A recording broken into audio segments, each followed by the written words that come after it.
Welcome back, everybody, to another episode of Man Bites Film. This week we're going to be doing a special edition that we're going to be reviewing two great documentaries that I found that revolve around one main concept, and this is Israel and the forming thereof.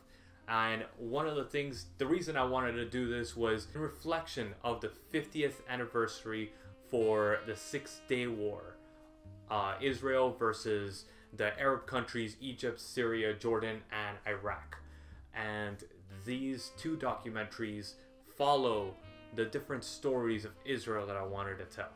The first one that I want to go straight into is called Colliding Dreams. And this is the Zionist movement in the 1800s that started the formation of what is now Israel. And this was basically a movement among the Jewish people in all different countries, because the Jewish people basically they spread out all over the world, and they were really chastised for their religious beliefs because it wasn't the norm according to secular society. And they were, I mean, you think of the Holocaust, that was nothing compared to some of the other purges of the Jewish people that happened. I mean, I'm not personally Jewish, but this story impresses me so much, and just it fills your heart with, wow, like these people really went through a lot. All right, and the only focus that ever happens is about World War II's Holocaust, which is only a minuscule amount of history for the Jewish people. I mean, the Jewish culture has been around since before Christ. I mean, thousands of years before Christ, for crying out loud. And Israel was the center of that. It was their homeland. This is where Moses chose to go, and he chose this land. This is why it's their holy land, and it was chosen since then. Now, when the Romans took over this what is now known as Israel and Samaria and all that, they basically started chastising the Jewish people, and they held over them like if they were just second-class citizens. They were known as the slave race. They were chosen for slavery, and whenever they did an uprising to try to win their independence from the Roman Empire, they were literally butchered to death, because the Roman Empire would grab every legion they can and throw it at Israel and just completely obliterate the Jewish people that were trying to revolt. So again, first annihilation was that. This documentary follows that. Then it goes into the progression of the destruction of the first temple, which is the Wailing Wall and all that stuff. This was the foundation of that temple, and then it was destroyed again by the what do you call it, the Roman Empire. Again, another uprising that happened, and they just, screw you guys, we're gonna destroy the temple, and they destroyed the temple. And then they built on top of that one of their temples of worship for, I think it was, if I'm not mistaken, Jupiter. It was for the god Jupiter. And they built that on top of the Temple Mound that it's called now in Jerusalem. And the Jewish people, they just kind of said, all right, we're done. We're going to split everywhere. And just obviously because they were chosen as the slave race, they were sent to all the corners of the empire, from Spain to England to Russia to Africa. So the Jewish people just dispersed all over the place, and that kind of stayed the norm. There was always a big settlement of Jewish people in Israel, and also all over the place. And there's a very interesting thing that this documentary says at one point, and it says that if the Jewish people had not gone through all these purges that they've gone through in history, they will be more populated than the Chinese. That's how big of a people they were, and how much they grew as people. So the next major Holocaust, I guess you could say, for the Jewish people was in Russia. The Tsars took them as, again, second-class citizens and took to purging them as the scum of society and just throwing them into ditches, mass graves of these people. Just so they said, I'm done with this. You know, let's go back to Israel. Let's go back to Jerusalem and make our home there. So people started migrating back into Jerusalem. And at that time, England held the land of Israel, quote unquote, what is now known as Israel. And they kind of created like a two-party state, the Jewish and the Arab part, all right? And then after World War II, obviously, the Holocaust happened, another purge that occurred. The Jewish people were again moved by every other country and told to go into Israel. And they all started settling in Israel. All of them. And at this point, Israel had its own identity. And Britain stopped obviously ruling over all the colonies and everything like that. So this was one of the colonies that gained its freedom. And as part of that, they created a parliamentary system that split into two. One was Arab, one was Jewish. And they kind of grew from that. But the main party was the Jewish party because they had the most amount of pull in the government. And they organized, which the Arabs did not care for at that time. Not the Arabs that lived in Israel, that is. And then Israel decided to gain its independence May 14th, 1948. And this pissed all the Arab countries off. So Egypt, Syria, Jordan, and Iraq went to war against Israel. And Israel said, okay, every bordering country went against them. And they still managed to win. How they did this, I have no clue. How they pulled together and massed this organization of troops and these strategies to beat Egypt, Syria, Jordan, and Iraq, all major Arab countries. And not only that, it wasn't just one front, it was 3 fronts, because the 4th front was the ocean and they couldn't really fight in there. But Israel was able to push, not only hold their ground, but push back, and they gained a huge amount of territory. And they said, alright, this is our country. This is our country, period. And the Israelis, Israel was formed. The Israelis had great pride in their nationality, whether it be Arab or Jewish. They were all Israelis. And then the Arab countries started interfering again, little by little.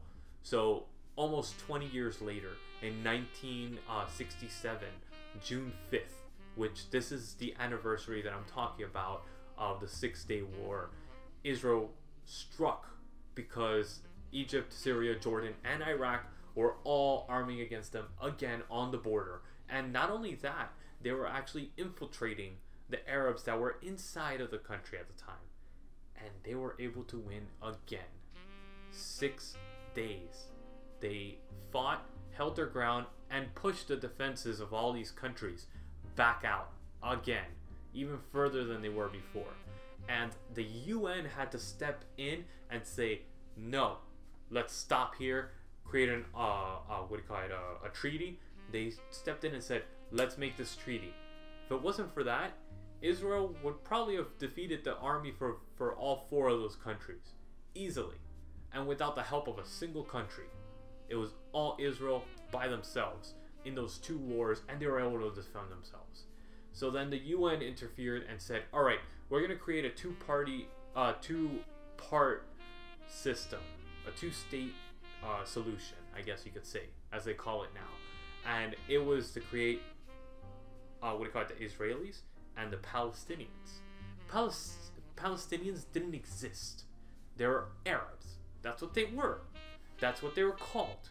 Then the UN decided to label them something, so they labeled them Palestinians, giving them an identity which they didn't have. They were part of just people there. They were the Arab people in Israel. They weren't they weren't their own government. They weren't their own anything. Israel is one of the most important political figures. If you look at it in history books, it's a small little country. It's the size of what do you call it? New Jersey, for crying out loud, and it has such an importance. And it's all its borders are surrounded by enemies of every kind. I mean, literally for hundreds and hundreds of miles is pure enemies. The closest friend that it has is France, and even they betrayed him. The only real ally they had, and always have, is the United States. And that's thousands of miles away. So you can imagine a tiny little country like that against the world, basically, with the exception of the United States. That's impressive. This documentary follows that whole oppression movement to create Israel. It was very interesting. It's very long. It runs 2 hours and 14 minutes. It's what do you call it? It was released in 2015 by Joseph Durnman, and it basically tells everything that I just told now, obviously with a lot more details. So Colliding Dreams is the name of the documentary. Please check it out. It is very interesting, especially if you're into the Israeli culture and everything surrounding the Jewish state or the Zionist beliefs. Very interesting. Alright, so the next one that I want to go into is Beneath the Helmets. This is a 2015 documentary, runs about an hour and 20 minutes, so it's a lot shorter, and it's directed by Wayne Kepling. And it revolves around the mandatory military draft at the age of 17 that every Israeli person must do, whether it be man or woman, whether it be gay, straight, doesn't matter. Every single person goes to the military for 3 years, from 17 to 20, and after that they are either allowed to either progress in the military ranks or do their own thing as a civilian. But every single person in the country is trained in some form of military engagement. So if this country ever needs to go to war and fully pull every single person in its country to war, they can, and they will fight like a Marine. Every single one of them. That is an impressive belief structure, military structure. It's just, wow, that is impressive. And that shows you the dedication that the Jewish faith has in this country. Israel is their country. Jerusalem is their capital. This is where it should be. This is their country, not the Palestinians. Palestinians, quote unquote, the Arabs that are there, all they do is purge, and they're racist son of a bitches. They don't allow anybody other than the ones that have the Arabic beliefs to live in their side of the country. So this country that all these people are defending, the Palestinians, they're scumbags. These are the people that recruit and start children as terrorists right from the beginning. They're taught to hate Jewish people. They're taught to hate Christians. They're taught to hate everybody other than the Arabs that believe in the Quran. They create an environment of pure hatred from the moment they're children to the moment they're old. They give any person that does a terrorist act against Jewish people gets basically like a severance package for them and their family if they survive. That's disgusting. All these people talking about this PC culture and all this stuff about the Palestinians, get out of here with that. They're scumbags. They're total trash. They're cockroaches. These people should be exterminated for everything. Either that or expelled from this country, from the Israeli country, so they don't infect and destroy peaceful country that all they're trying to do is hold their own. They don't even have plans of expanding. They don't want to. They could have in both of these wars prior to that, and they didn't. They held their ground because that's all they wanted, was just this piece of land. That's more than enough for them. They didn't want more. What is the big deal about letting them have this? They're one of the few people that want to coexist with the three major religions that all circulate around Jerusalem, yet everybody puts them down. So, again, if you don't know the history of Israel, it's something very interesting, and the Jewish plight, the Zionist plight to freedom and independence and identification as a real country in everyone's eyes in this world. Please check it out. These two documentaries, Colliding Dreams and Beneath the Helmets, both revolve around the Zionist Jewish uprisings and unification of the country Israel. So I hope you guys enjoyed, and I really want to give a moment of silence for all the Israeli people that have died in the last 50 plus years due to Palestinian coexistence, as you could quote unquote call it. So I just want to give a moment of silence for that before we go off.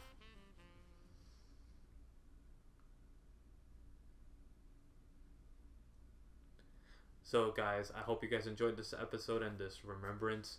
We'll see you guys next week for another episode, and we'll be back to our usual style of reviews. So no more heart-filled, no more concepted reviews, I guess you could say. So we'll see you guys next week on Man Bites Film.